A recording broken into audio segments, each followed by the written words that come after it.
Assalamualaikum warahmatullahi wabarakatuh. Kembali lagi dengan saya Dipce Anugrah. Sini saya akan menjelaskan terkait analisa dari sebuah sistem informasi penerimaan barang. Dari pertama ya, ini use case diagramnya seperti ini. Ada petugas gudang, dua aktor, dan supplier. Petugas gudang mempunyai use case memeriksa barang, menerima barang, menyimpan barang, melaporkan barang, mengirim barang, memproses pesanan barang. Ini adalah use case dari sistem penerimaan barang.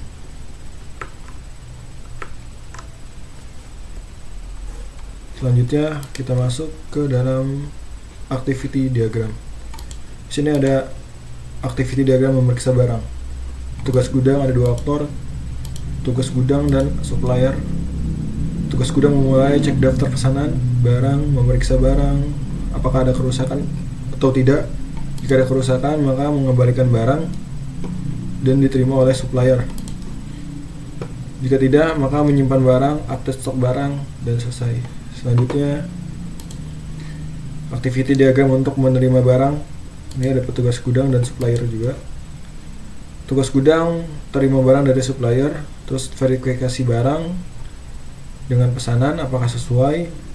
Jika tidak sesuai, maka laporkan ketidaksesuaian kepada supplier dan supplier menerima laporan ketidaksesuaian. Jika sesuai, maka terima barang, update stok barang, laporkan penerimaan barang ke supplier. Selesai. Selanjutnya ada menyimpan barang. Di sini ada dua entitas, petugas gudang dan lokasi penyimpanan. Petugas gudang cek barang yang diterima, tentukan lokasi penyimpanan, simpan barang di lokasi, barang disimpan di lokasi, update stok data barang. Selanjutnya ada melaporkan. Petugas di sini dua entitas, petugas gudang dan pihak terkait. Pertama, petugas gudang pilih jenis laporan, ambil data yang diperlukan, buat laporan, verifikasi laporan, distribusikan laporan ke pihak terkait, baik itu supplier atau pihak yang terhubung. Dan pihak terkait menerima laporan. 6. Di sini ada activity mengirim barang. Ada dua entitas, yaitu supplier dan petugas pengirim.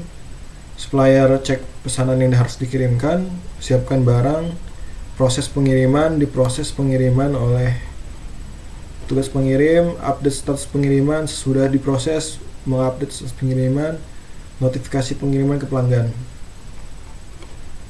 Selanjutnya ada memproses pesanan barang. Ada dua entitas, supplier dan petugas pengiriman.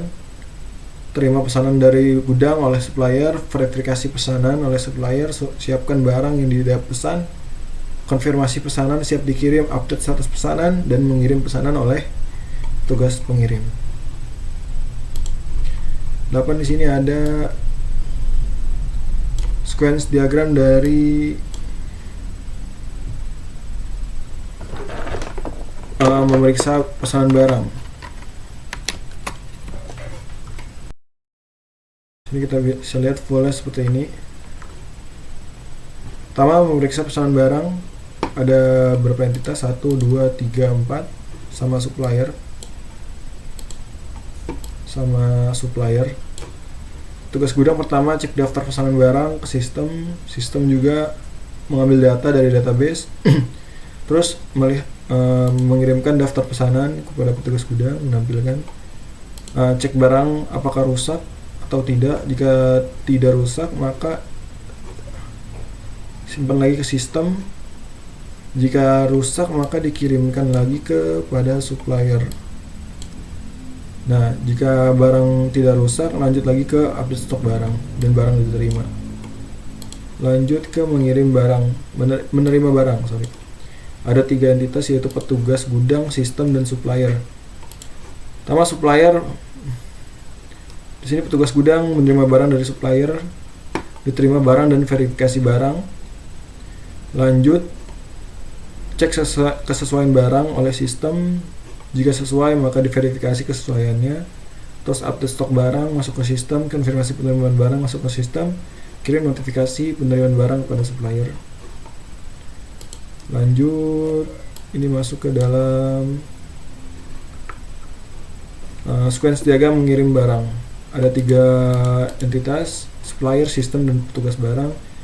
Pesanan dari petugas barang dikirimkan kepada supplier. Supplier melihat, siapkan pesanan, dan memproses pengiriman barang, update status pengiriman, simpan dan perbarui status oleh sistem, lanjut masuk ke konfirmasi pengiriman dan konfirmasi diterima oleh petugas gudang. Lanjut, di sini ada sequence diagram memproses pesanan barang, supplier, sistem, dan petugas gudang. Sini petugas gudang seharusnya mengirim pesanan barang ya. Pesanan barang. Verifikasi pesanan dan update status pesanan yang diperbarui. Lanjut, di sini ada namanya kelas diagram dari sistem informasi penerimaan barang. Di sini ada 1, 2, 3, 4, 5, 6, 7. Ada 3 kelas. Ada 7 kelas atau 7 entitas. Di sini pertama ada pesanan yang terdiri dari ID pesanan, tanggal pesanan, status pesanan, total harga, dan metodenya ada verifikasi pesanan, update status pesanan. Pertama di sini ada juga entitas barang atau kelas barang, yaitu ada ID barang, nama barang, jumlah, harga. Metodenya ada update stock, get barang. Selanjutnya ada gudang. Gudang di sini ada ID gudang, lokasi, metodenya simpan barang dan ambil barang. Selanjutnya di bawah ada laporan.